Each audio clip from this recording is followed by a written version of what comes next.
A gestão ambiental tem a delicada missão de equilibrar o desenvolvimento econômico com a preservação do meio ambiente. Todas as suas decisões têm que ter olhar para o futuro e levar em conta o impacto sobre as pessoas, a flora e a fauna, e também sobre o progresso, sempre de acordo com a legislação.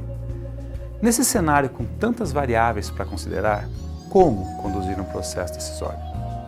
Seja na elaboração de políticas públicas, seja na atuação para empresas privadas, o gestor ambiental tem a grande responsabilidade de avaliar as consequências ambientais de qualquer atividade antes dela ser implementada.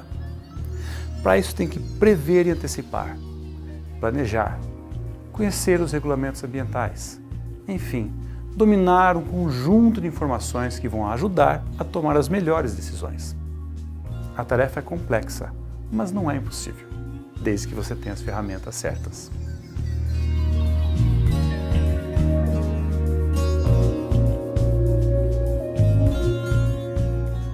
Existem diversas coisas que diferenciam a espécie humana de outras espécies animais, mas entre as mais importantes está a nossa competência para tomar decisões e procurar controlar o que acontece no nosso presente e no nosso futuro. Decidimos de uma forma muito mais complexa do que qualquer outra espécie animal. É por isso que, apesar de não sermos os mais fortes, os mais rápidos, são os seres humanos que dominam o mundo e subjugam todas as outras espécies que existem na face da Terra. Sim, somos a espécie mais evoluída, a espécie dominante, mas isso não nos faz a melhor espécie. No meio de tudo isso, para o bem e para o mal, está o processo decisório. De nós como indivíduos e de nós como sociedades. Sim, somos tão complexos que desenvolvemos sociedades dentro de uma sociedade. Tudo isso baseado nos nossos valores, crenças, preconceitos e por aí vai. Fica então a pergunta: somos o que somos? Possuímos qualidades naturais ou competências desenvolvidas? Bom, existe uma coisa chamada fenótipo. Fenótipo é o genótipo alterado pelo meio ambiente. Como assim? Nosso genoma, nosso DNA sendo alterado pelo meio ambiente? Pois é, na realidade os nossos ancestrais nasceram na África e depois eles se espalharam por todo o mundo. O que acabou acontecendo durante milhares de anos? Nós começamos a nos adaptar àquele ambiente. Então, todos nasceram com a mesma cor, com a mesma estatura, com a mesma conformação do corpo. E aí começamos a atravessar desertos, começamos a ir para ambientes gelados, para outros ambientes diferentes, e aí criamos as diversas raças que compõem a humanidade. Então nós temos, no norte, nós temos pessoas loiras, de olhos azuis. E como isso aconteceu? Aconteceu porque o meio ambiente, durante milhares de anos, foram influenciando essas alterações na nossa genética.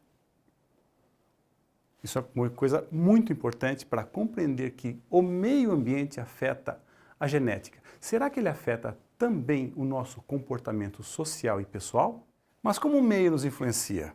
Criando diferentes comportamentos sociais. Vamos ver, por exemplo, as pessoas que vivem em países de clima frio do norte da Europa. Devido ao clima, o clima é o maior inimigo delas. Por isso, desde cedo, elas desenvolvem a competência de autonomia e aprendem a se organizar, a formalizar muitas das suas atividades no dia a dia.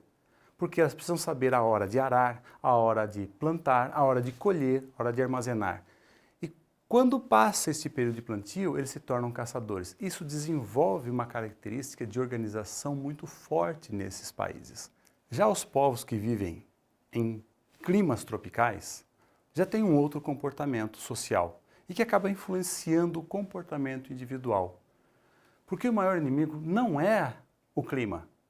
Aonde eles estão, eles têm várias opções, tanto de plantio quanto de extração de recursos naturais. Eles conseguem pescar, eles conseguem colher frutas, eles conseguem plantar qualquer tempo do ano. Então o maior inimigo deles não é o clima, o maior inimigo deles São outros povos que possam querer tomar aquele espaço onde eles estão, porque aquele espaço onde eles estão é muito bom. O que ocorre então? Eles fazem grandes populações e se espalham pela região, e quanto maior a população, eles conseguem defender melhor aquele lugar deles. Então, eles se associam a comportamento de coletividade, é de associação um com o outro e acabam formando uma interdependência entre eles, diferente dos países frios, onde existe uma autonomia e um individualismo muito mais forte. Percebem a diferença de comportamento entre os países tropicais e os países de clima frio? Vamos então fazer uma análise do que afeta nosso comportamento. Tudo o que acontece ao nosso redor, todos os eventos, passam por filtros internos. Tudo que está dentro da nossa cabeça. São memórias, são informações que vamos construindo na nossa vida ao longo das nossas experiências, são conceitos que vão se formando na nossa relação com amigos, com pais, com professores, nas nossas escolhas e também pelas crenças de origem religiosa, política, que ajudam a formar a nossa opinião. Tudo isso também acaba afetando a construção dos nossos valores internos e determinam a nossa personalidade. Esses filtros sempre omitem, distorcem ou generalizam o que está acontecendo ao nosso redor. É por isso que é muito difícil que nós, como observadores, consigamos compreender exatamente o que está acontecendo. Tudo isso por causa dos nossos filtros internos. Existe aquela máxima, sempre quando existe uma discussão entre duas pessoas, que vocês devem se lembrar.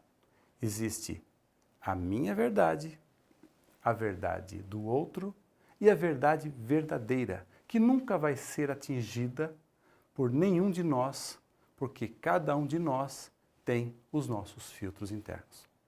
Vamos então fazer um exercício. Procure se lembrar de uma decisão importante que você teve que tomar na sua vida e a descreva de forma simples e rápida. Procure listar também de forma simples. Quais foram os seus valores que influenciaram esta decisão? Compaixão, disciplina, lealdade? Reflita sobre os seus valores. Quais foram as crenças que influenciaram esta decisão? Religiosas, políticas, superstições, etc. E quais foram os seus comportamentos conhecidos que influenciaram esta decisão?